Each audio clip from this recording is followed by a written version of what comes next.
ஞானமுடன் தேவ சித்தம் செய்திடு. ஞானமெங்கும் தேவ வார்த்தையை விதைத்திடு. ஞானமுடன் தேவ சித்தம் செய்திடு.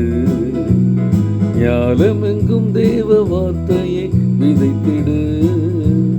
காலமோ வேகம் செல்லுதே, எதிர்ப்பின் அலைகள் பெருகுதே. காலமோ வேகம் செல்லுதே, எதிர்ப்பின் அலைகள் பெருகுதே. கவனமுடன் விழித்திருந்து கருத்தாய் செயல்படு. கவனமுடன் விழித்திருந்து கருத்தாய் செயல்படு. ஞானமுடன் தேவ சித்தம் செய்திடு. ஞானமெங்கும் தேவ வார்த்தையை விதைத்திடு. ஞானமுடன் தேவ சித்தம் செய்திடு. ஞானமெங்கும் தேவ வார்த்தையை விதைத்திடு.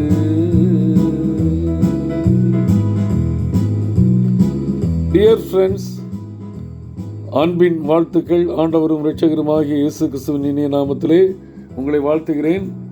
கொரிந்து சபைக்கு பவுலடியார் எழுதின 1 கடிதத்தின் 4 அதிகாரத்தை தியானித்துக் கொண்டிருக்கிறோம். நேற்றைய தினத்திலே ஆண்டவருடைய பணிவிடைக்காரர்கள் முதலாவது எப்படி இருப்பார்கள் என்றால், ஒரு ராஜாவுக்கு பணி செய்கிற அவர்கள் உலகத்தின் பார்வையிலே ஒரு சிறைப்பட்டவர்களைப் போல, சிறைப்பட்ட அடிமையானவனைப் போல அவர்கள் காணப்படுவார்கள். சிறைப்பட்ட அடிமையானவனுக்கு சொந்தமாக ஒன்றும் செய்ய முடியாது. ராஜா என்ன சொல்கிறாரோ அதற்கு கீழ்ப்படிபவன். அதோடு மட்டுமல்லாமல் அந்த மக்கள், உலகத்தின் மக்களுக்கு வேடிக்கை பொருளாக காட்சியளிப்பார்கள். ஒரு ஸ்பெக்டர்களை போல காணப்படுவார்கள். அவர்கள் கொடுமைப்படுத்தப்படுவார்கள், இழிவாக எண்ணப்படுவார்கள் என்று சொல்லி அந்த பகுதியிலே தன்னை ஒரு சிறைப்பட்ட அடிமைக்கு ஒப்பாக ஊழியக்காரனாக வெளிப்படுத்த ஆசைப்படுகிற பவுலடியார் இரண்டாவதாக அந்த பகுதியிலே நேற்று தினிலே கிங் வர்சஸ் பிரிசனர் அப்படின்னு சொல்லி பார்த்தோம். இன்றைக்கு வைஸ்மேன் வர்சஸ் ஃபூல், ஞானம் உள்ளவன் பைத்தியக்காரன். உலகத்திலே நம்மை ஞானமுள்ளவர்கள் என்று நினைக்கிறவர்கள் கர்த்தருடைய பார்வையிலே ஒரு பைத்தியக்காரர்களை, புத்தியினர்களைப் போல காணப்படுவார்கள். உலகத்திலே நம்மை புத்தியினர்கள் என்று சொல்லி நாம் அழைக்கப்படுவோம் என்றால், ஆண்டவருடைய பார்வையிலே நாம் ஞானமுள்ளவர்களாக இருப்போம். அதுதான் இன்றைக்கு பவுலடியார் கற்றுத்தருகிறது. அந்த 4 அதிகாரம் 10வது வசனத்தில், நாங்கள் கிறிஸ்துவ நிமித்தம் பைத்தியக்காரர், நீங்கள் கிறிஸ்துவில் புத்திசாலிகள். யாரை பற்றி சொல்கிறாருன்னா, கொரிந்து சபையை குறித்து சொல்கிறார். நாங்கள் பலவீனர், நீங்கள் பலவான்கள். நீங்கள் கனவான்கள், நாங்கள் கனவீனர். ஆண்டவருடைய பணிவிடைக்காரருடைய மனநிலையை குறித்து எப்படி பணி செய்ய வேண்டும் என்பதை பவுலடியார் தெளிவாக ஒவ்வொரு ஸ்டெப் பை ஸ்டெப்பாக கற்றுக் கொடுக்கிறார். இன்றைக்கு கொஞ்சம் நமக்கு திறமைகள் வந்த உடனே நம்ம என்ன நினைக்கிறோம், நம்மை காட்டிலும் அதிகாரம் உள்ளவர்கள் யாரும் இல்லை.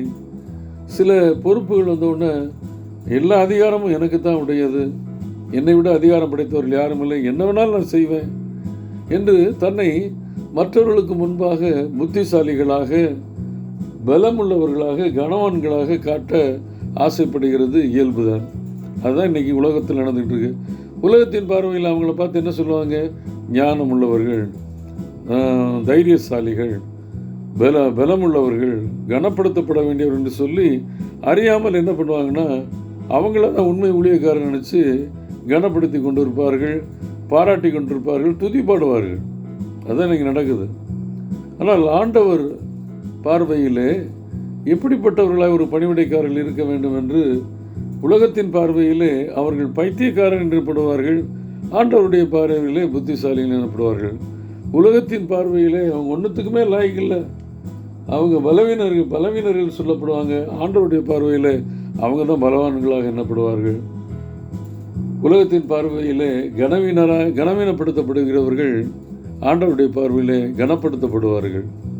ஒரு உண்மை ஊழியக்காரனுடைய அட்ரஸ் இதுதான். ஆனால் நானும் என்ன பண்ணுகிறேன், உலகத்தின் பார்வையிலே ஒரு பெரிய புத்திசாலியாகவோ, எல்லா பலம் படைத்தவர்களாகவோ, கனம் அனைத்து உடையவர்களாகவோ காட்டிக்கொள்ள விருப்பப்படுகிறோம். அப்படி இங்கேயே அந்த அதுக்குரிய ரிவார்டை பெற்றுட்டேன்னா ஆண்டவருடைய பார்வையில் ரிவார்டு பெற முடியாது, அவார்டையும் பெற முடியாது. எது நமக்கு தேவை?